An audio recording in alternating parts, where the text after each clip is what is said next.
एक तरफ सुशासन बाबू राजनीति की कुर्सी पर बैठने के लिए उतारू हैं, बैठक में मुंबई तक पहुंच रहे हैं, वहीं दूसरी ओर बिहार का हाल खास्ता है। सुशासन का दावा करने वाले नीतीश सरकार के राज में जंगल राज का खौफ साफ तौर पर दिख रहा है।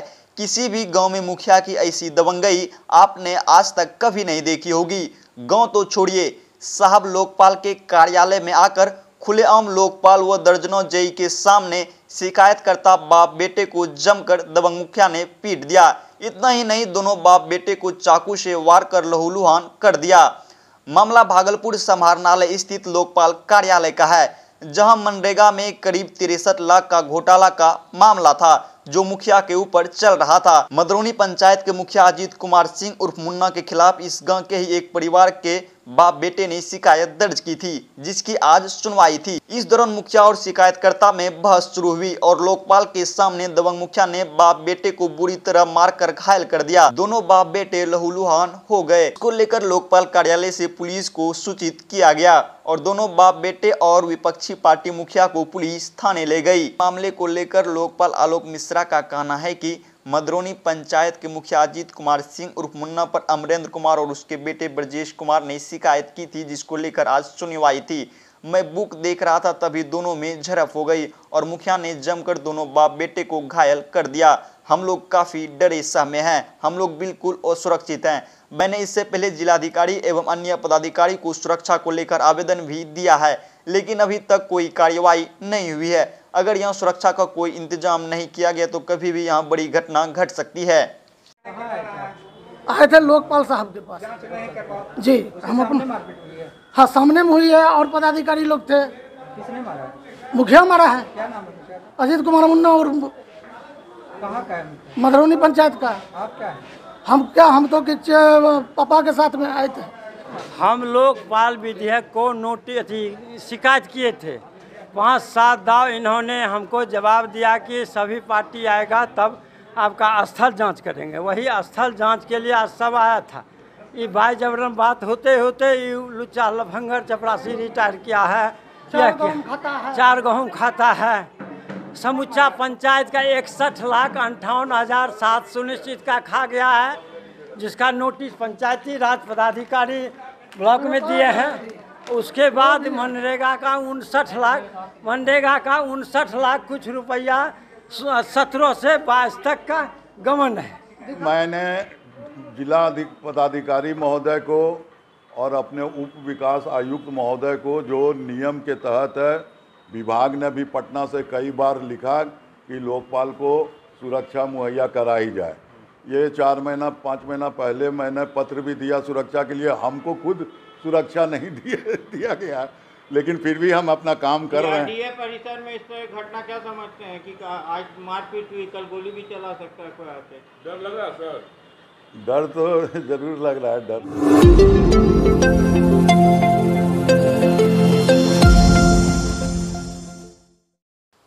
भागलपुर के सुल्तानगंज थाना क्षेत्र के आदर्श नगर गांव के जिच्छो पोखर के समीप शनिवार की अहले सुबह एक कुएं से पुलिस ने संदिग्ध अवस्था में महिला का शव बरामद किया है।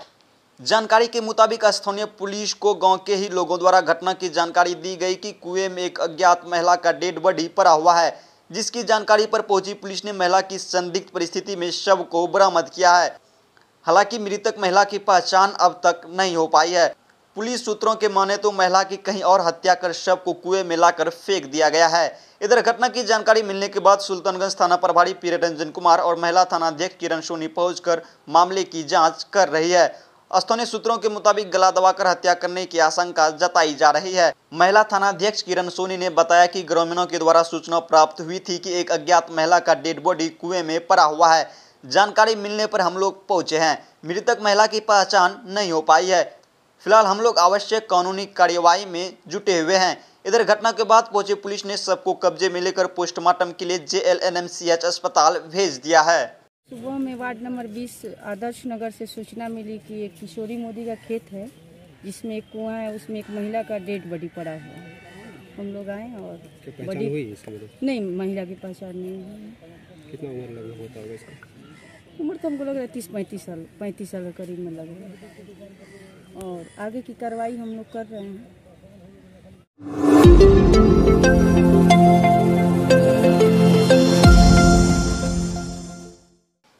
भागलपुर जिला अंतर्गत पीरपैंती थाना क्षेत्र के छोटी दिलोरी निवासी नीलम यादव की 3 दिसंबर 2022 को स्तन सहित पूरे शरीर को काटकर फेंकने वाला आरोपित शकील मियां ने जेल से छूटते ही नीलम यादव की परिवार को नरसंहार की धमकी दे डाली है। नीलम के पति अशोक यादव और उसके 3 बच्चों को धमकी दिया गया है, जिसको लेकर नीलम के परिवार में एक बार फिर से दहशत का माहौल बन गया है। उन्हें डर है कि शकील और उनके झारखंड के राजमहल सुंदर पहाड़ी इलाके में शरण लिए साथी बदमाश उनकी भी हत्या न कर दे। वहीं एसएम कॉलेज से स्नातक की पढ़ाई कर रही नीलम यादव की बेटी नीतू कुमारी शकील के निकलने से भयभीत हो गई है। पढ़ाई लिखाई छोड़कर 2 भाई कुंदन और चंदन के साथ अपने ही घर में कैद हो गई है। वहीं नीतू कुमारी ने बताई कि जब वो अपने घर से बाजार की तरफ जा रही थी तभी रास्ते में रोककर शकील का बेटा और भांजा नीतू के ऊपर पत्थर फेंकने लगा और गंदी गंदी कमेंट भी करने लगा। वहीं नीतू का भाई जो कुछ दिन पहले फौज में भर्ती होकर देश का सेवा करना चाहता था, अब वह भी अपराधी शकील के डर से घर में कैद हो गया है। अशोक यादव किसी तरह दूध लेने अपने बासा पर जाता है। अशोक यादव के पुत्र ने बताया कि पुलिस बदमाशों की तरफ से अनाधिकृत रूप से पहाड़ी की तलहटी में बने बसा में ठिकाना बनाए हुए हैं। तत्कालीन सिटी एसपी स्वर्ण प्रभात ने वहां पुलिस शिविर खोलने की बात कही थी। बदमाशों का बासा भी पुलिस ने हटा दिया था, लेकिन फिर से सब कुछ पहले जैसा हो गया है। बदमाशों की आवाजाही शुरू हो गई है।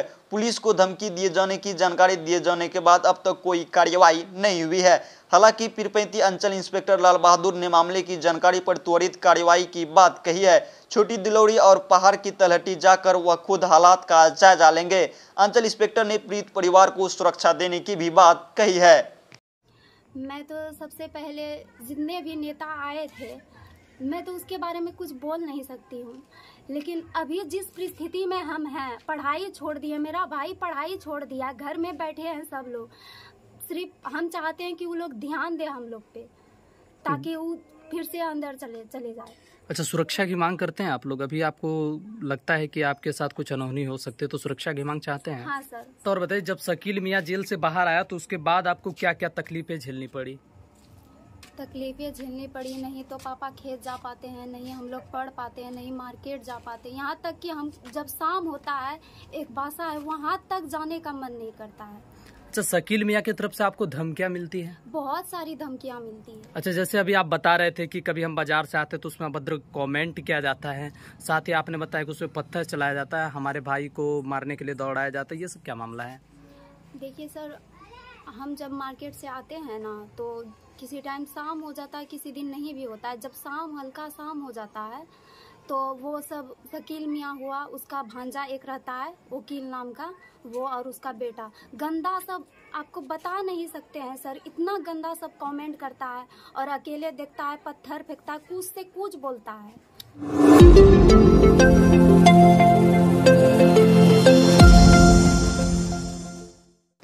भागलपुर के बबरगंज इलाके के वार्ड 50 और 51 में सप्लाई का गंदा पानी आने से मोहल्ले के लोग हंगामा करने लगे हैं। इतना ही नहीं, लोगों ने बुडको के इंजीनियर को भी बंधक बना लिया और उन पर गंदा पानी भी फेंकने लगे।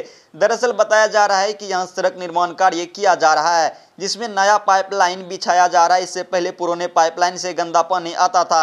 नए पाइपलाइन के दौरान सीवेज से पुराना पाइपलाइन फटकर जुड़ गया, जिससे गंदा काला पानी निकलने लगा, जिससे लोग आक्रोशित हो गए। लोगों ने बताया कि लगातार गंदा पानी का सप्लाई होता है। इंजीनियर को कहा तो उन्होंने कहा कि ये मेरा काम नहीं है, जिससे उनको रोक कर रखा गया है। पानी का समस्या का निदान होगा तब इन्हें छोड़ देंगे।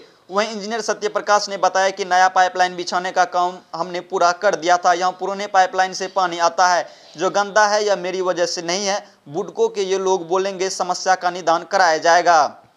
पाइप बिछाए, बोले थे कि दो महीना में हम रोड बनाएंगे, जिस तरह काट रहे हैं उस तरह बनाएंगे। आज 14 महीना हो चुका, लोग ग्रामीण को चलने फिरने में सारा परेशानी है। पानी का क्या परेशानी? पानी का परेशानी तो देखिए लिए कि काला काला पानी निकला, लाली का पानी निकल रहा है, अब पूरा महक रहा है, लाली से बेहतर सेप्टिक पैखाना का पानी के बराबर पानी महक रहा है। इंजीनियर साहब को बोले, इंजीनियर साहब साथ है, बोला हमसे कोई परेशानी नहीं है, ये दूसरा ठेकेदार का है। सब एक दूसरे पर फेंक रहा है, सब एक दूसरे। हम क्या करें, हम तो रोक के रखे हैं इनको कि आप मेरे पानी का समस्या सॉल्व कर दीजिए और आपको हम छोड़ रहे हैं।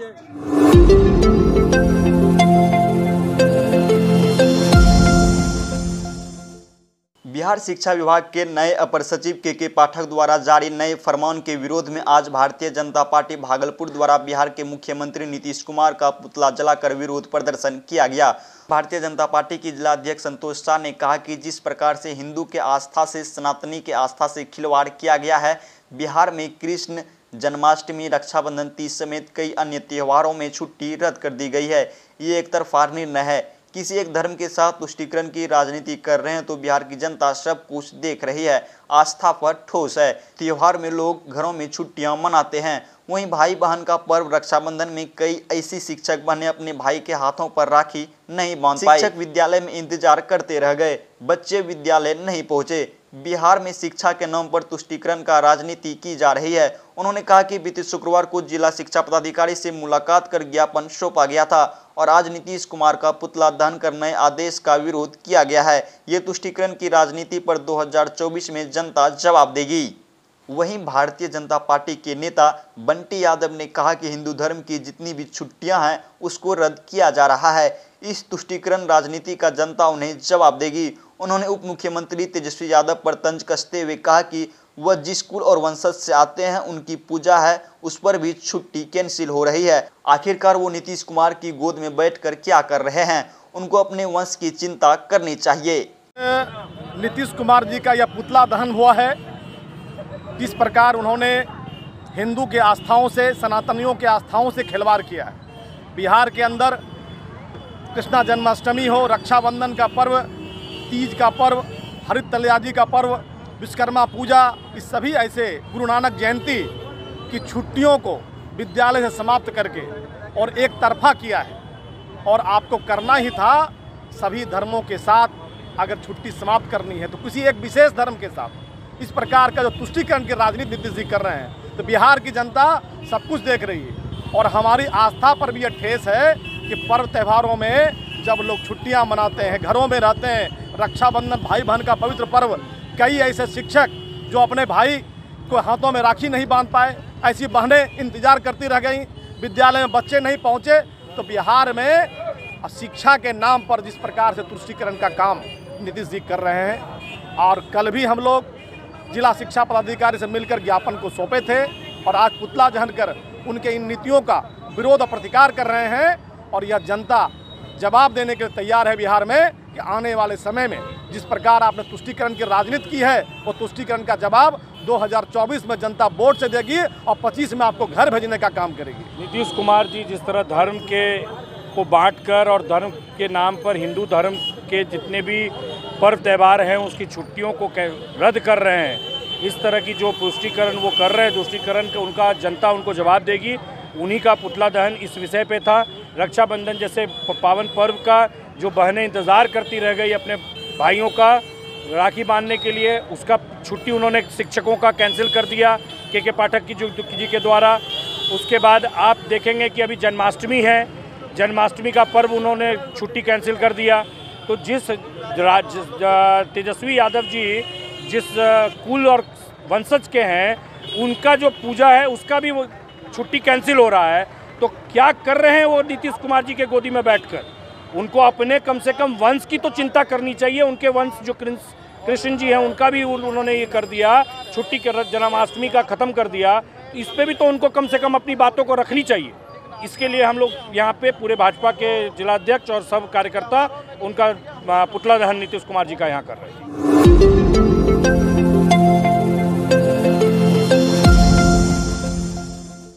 बीते 27 अगस्त को नाथनगर इलाके में पुलिस पब्लिक समन्वय समिति को लेकर एक बैठक आयोजित की गई थी, जिसमें आईजी सुरक्षा विभाग राजीव रंजन भी पहुंचे थे। समिति की ओर से बैठक का मुख्य उद्देश्य था कि हिंदू मुस्लिम एकता बना रहे, पर किसी कारणवश भागलपुर के डीआईजी व एसएसपी आनंद कुमार नहीं पहुंच सके थे। उन्हीं पहलुओं को देखते हुए पुलिस पब्लिक समन्वय समिति के कार्यकर्ता पुलिस पब्लिक समन्वय समिति के अध्यक्ष मोहम्मद इब्रार अंसारी के नेतृत्व में भागलपुर के डीआईजी व एसएसपी से औपचारिक मुलाकात कर उन्हें शॉल व मोमेंटो देकर सम्मानित किया गया। 27 तारीख को हमने पुलिस पब्लिक समन्वय समिति का जो है एक बैठक किया था, जिसमें जो है आईजी जो है बिहार सुरक्षा विभाग आए थे। उसी में इन लोगों का भी निमंत्रण था, लेकिन कोई व्यस्तम कार्यक्रम के कारण ये लोग नहीं आ सके थे, तो उसी पर जो है इनका गिफ्ट था।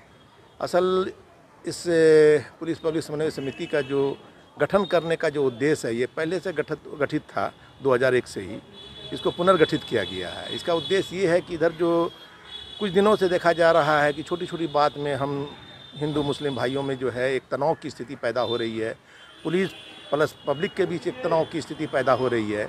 ऐसी हालात में फिर से इसे पुनर्गठित करने की एक आवश्यकता पड़ी और इनके जो है पुलिस पब्लिक समन्वय समिति की जो गठन जो है वो आपके उस समय डीएसपी थे राजीव रंजन साहब, जो अभी आईजी हैं सुरक्षा विभाग के, उन्हीं को निमंत्रण किए थे, वो आए, है ना। असल उद्देश्य है हम लोगों का कि भाई समाज में अमन और शांति कायम हो, भाईचारा कायम हो और वो सामाजिक तत्वों को जो है समाज से खदेड़ा जाए।